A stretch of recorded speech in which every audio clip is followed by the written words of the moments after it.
복음 해설 21번째 시간입니다. 저는 박민호 목사입니다. 오늘은 마가복음 4장에 있는 비유 세 번째입니다. 마가복음 4장 26절부터 29절입니다.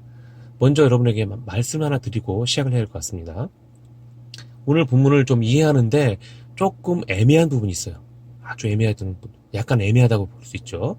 왜냐하면 이게 해석적인 문제인데요. 26절에 나오는 이 하나님의 나라가 씨에 있느냐, 중점이 또는 사람이 있느냐에 따라서 본문 내용이 달라져요. 그런데 저 같은 경우는 이걸 씨에 있다라고 보는 것이 맞지 않을까 싶어요. 자, 그 이유는 첫 번째 이유는 마태복음 13장의 24절부터 30절을 보면 거기는 알곡과 가라지의 비유를 나오는데 거기는 농부의 사람의 초점이 되어 있어요. 근데 이 부분은 씨에다가 중심을 두고 있다는 거죠. 그렇죠? 왜냐하면 27절 봐요. 저가 밤낮 자고 깨고 하는 중에 씨가 나서 자라되 그 어떻게 된 것을 알지 못한다라고. 만약에 하나님의 나라를 예수님이니까 그 예수님의 말씀, 예수님이죠. 죄송합니다. 하나님의 나라는 예수님이니까 그 예수님을 사람으로 비유한다면 예수님이 씨가 자라고 커지고 열매를 맺는 것 모를까요? 그럼 이해가 안 돼요. 말이 안 돼요. 그 자체가 비유가. 그러니까 이거는 철저하게 27, 28, 29절이 씨에 대해서 씨가 자람, 씨가 성장함, 열매를 맺음, 그리고 나중에 추수까지 한다라는 것에 초점을 두고 있으니 이거는 씨에 중심을 두는 것이 맞을 것 같아요. 그러니까 다시 번역을 하면 또 가라사대 하나님의 나라는 씨와 같은데 어떤 사람이 씨를 땅에 뿌린 것과 같다 이렇게 보는 것이 맞지 않을까 싶습니다. 네, 이런 부분들을 참고하셔서 들어주시기 바랍니다.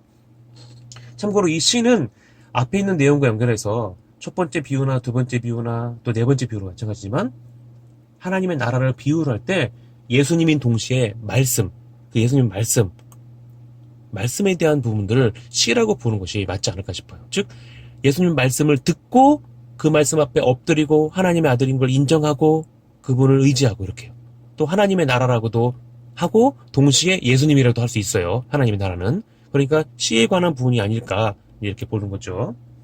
네. 좀 다르게 보아도 사람이라 보아도 어떻게 보면 인정할 수 있는 부분이 많아요. 그러니까 이런 정도로 일단은 우리가 가이드라인을 좀 이렇게 잡아놓고 시작을 하겠습니다. 혹시라도 좀 보강할 수 있는 부분이 있다면 제가 나중에 다시 이 부분을 보강하도록 하겠습니다. 예, 농부가 밤낮 자고 깨고 하는 중에 씨가 자라서 나서 자랍니다. 그런데 어떻게 되는지 알지 못해요. 그런데 28절에 보니까 땅이 스스로 열매를 맺는데 스스로라는 말을 쓰죠. 그죠? 처음에는 싹이 나고 이삭이 나고 그 다음에는 이삭에 충실한 곡식이라는 거죠. 우리는 그냥 이걸 가지고 처음에는 다음에는 그 다음에는 이렇게 하니까 어떤 과정을 보여주는구나. 예, 맞아요. 과정을 보여주긴 하지만 이것은 사실은 과정을 보여주는 그런 뜻이라기보다는 이 처음에는 나중에는 다음에는 그 다음에는 이라고 하는 것은 처음과 나중이라는 뜻으로 이해할 수 있습니다. 이것은 씨가 자라는 각 단계가 중요하다라는 것을 말하는 게 아니라 완성의 때를 강조하는 건데 그것을 우리의 눈에 보이게 우리가 이해할 수 있는 표현으로 이렇게 설명해 주시는 것이라고 이해할 수 있어요. 지금 씨가 자라서 결국에는 열매를 맺는 것인데 열매를 맺는 데 중심이 두는 것이죠. 자, 앞에서도 그 첫 번째 비유에서도 씨가 자란 것에 과정의 중심도 있지만 중요한 것도 있지만 결국엔 무엇이죠? 예, 마지막에 열매를 맺을 수 있느냐 없느냐에 따라서 이것을 있는 자와 없는 자라고 또 두 번째 비유에서 말하잖아요. 그죠? 그러니까 이 씨가 열매를 맺는 것, 즉 추수 때가 된다라는 것, 29절에 중심이 된다고 보시면 되죠.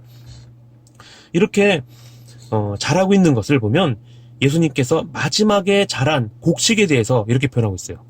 충실한 곡식이다. 즉 열매가 익었다라는 것은 충실한 곡식, 즉 낫을 데워 추수할 정도로 잘 여물었다라는 것이죠.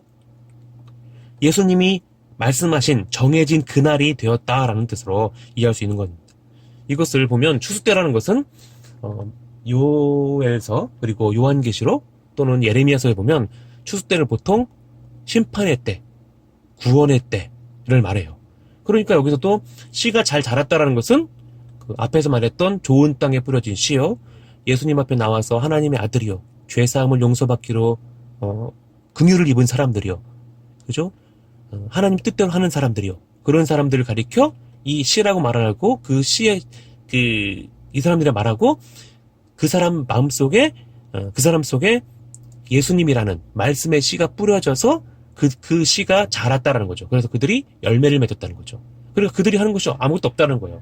씨가 자라서 스스로, 즉 예수님이 그들의 마음속을 움직이시고 그 마음속에 씨앗을, 말씀의 씨앗을 주시고 그들의 마음을 변화시키고 그들이 하나님 앞에 나와서, 예수님 앞에 나와서 엎드리고 회개하고 예수님을 하나님의 아들로 믿었다. 뭐 이렇게 이해할 수 있는 거죠. 그래서 그들은 추수 때가 되면 어떻게 해요? 구원을 받는 것이죠. 그죠? 영생을 얻는 것이죠.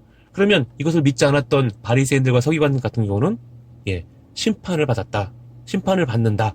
이렇게 볼 수 있는 것이죠. 즉 앞에 있는 내용과 연결해서는 죄사함을 얻지 못한다. 죄사함을 얻는다. 이렇게 이해할 수 있는 것이죠.